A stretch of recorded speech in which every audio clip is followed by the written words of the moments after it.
kind of good things. Going ahead and putting those onto the website as well, literally putting the tapes on the website. Great. Tapes. That's how old I am. Good to hear. Those things. The real. In addition to the hard copies, everything's still there as well, so. Excellent. Any other comments from council? Yes, John? I do have a recommendation in regards to the fireworks. I would like to see us see that move into the newly developed code committee for review. I think there is some merit to what he is saying. I don't like to get into the idea of banning products within the city limits. It kind of gets a little tricky at that point. But I think that there is definitely maybe some enforcement discussions that we need to have in that regard. Yeah, either public safety, wherever Yeah, you feel it's both, best yeah. set to go. Yeah. Absolutely. And then, so anyway, no, I've got a statement as well to read here. Our nation was built on a promise of life and liberty for all citizens, and our founding fathers worked to secure these rights for generations. They were guided by a deep respect for human dignity, and it was important to reaffirm the value of human life and to renew our dedication to ensuring that every resident has access to life, liberty, and the pursuit of happiness, and every child is a priority and a blessing. I believe that all should be welcomed in life and protected by law, and therefore I applaud those organizations which provide and or give access to life-enhancing services for parents and children, such as adoption, life skills, parenting classes, faith-based and community organizations, and individual citizens. All play a critical role in strengthening our neighborhoods and bringing care and comfort to those in need by helping our fellow citizens. These groups recognize the dignity of every human being and the possibilities every life, and their important efforts are helping to build a more just and generous city and nation, and to build a culture that respects life. And by working together to protect the weak, the imperfect, the unwanted, I affirm a culture of hope and help to ensure a brighter future for all those that live in Washougal and in the area.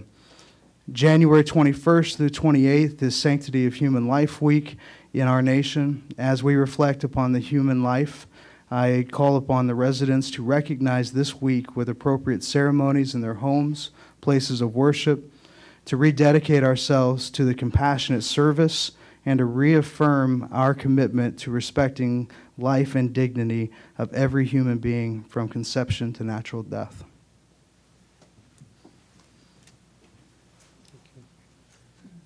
Any other council comments? With that, we're going to move into the rest of the agenda. Mr. Evers, Agenda Bill 01-10. Thank you, Mayor Guard, council members. On December 7th, staff submitted a request to hold a public hearing to invite public comment on the creation of stormwater code in the Washougal Municipal Code, Chapter 16, 17, 18, in order to comply with state regulations governing stormwater management. This process requires that the matter first be heard by the Planning Commission, which was completed on December 15th in 2009. Also being submitted for public comment is the engineering standards updates, currently under revision.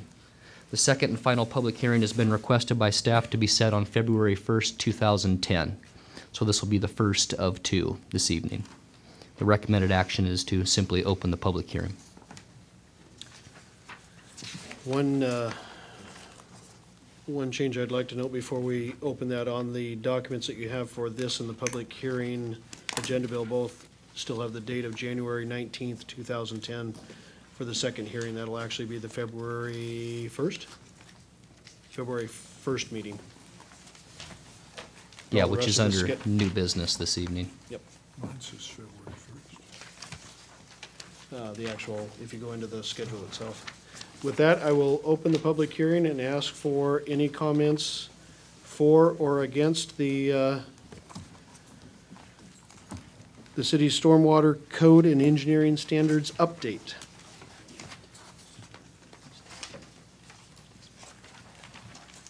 Hello, my name is Michael McGran, representing Exterior Wood, 2685 Index. I would like to raise the issue of the ERU fees. I brought this before the council, 6 months ago. We discussed it. This started clear back in 2005 when Exterior Wood was faced with an NPDES permit, ratcheting levels coming down. Ecology, we worked directly with Ecology on a very stringent permit level. We were faced with lowering limits and having to comply with further stringent requirements from Ecology.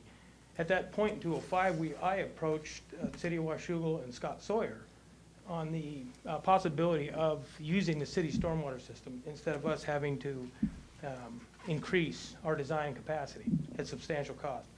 At that time, a lot of discussion with Wallace Engineering and several other corporate citizens in the community looked at it, and at that time we were rejected from the city saying the capacity, the anticipated growth of the system was far too great.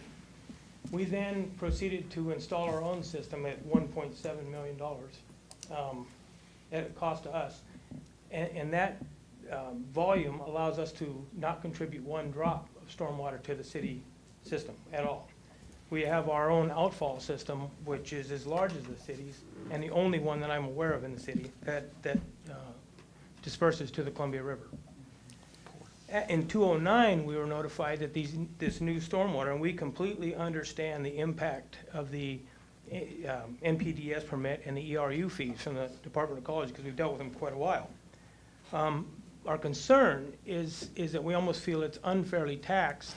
Now, and let me back up. We were offered a concession of 50% of the ERU fees, which is about $33,000 a year to Exterior Wood. So we were offered a 50% concession for these, but our concern is we still feel, since we do not contribute one drop to the city's infrastructure, that we're kind of being unfairly taxed.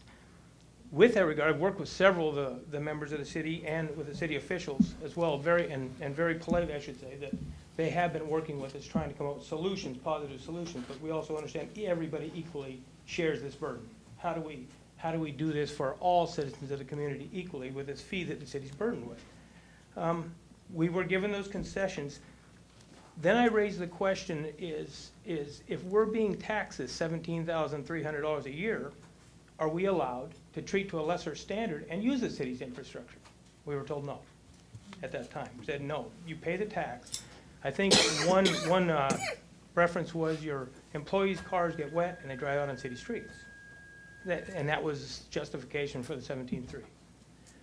I would like us to, or the city council, to look at this situation of how corporate citizens are taxed, these ERU fees are taxed, even in the future. Should we be promoting a proactive corporate citizen if he wants to put in an infrastructure and get his company and the entire ERUs off the city grid?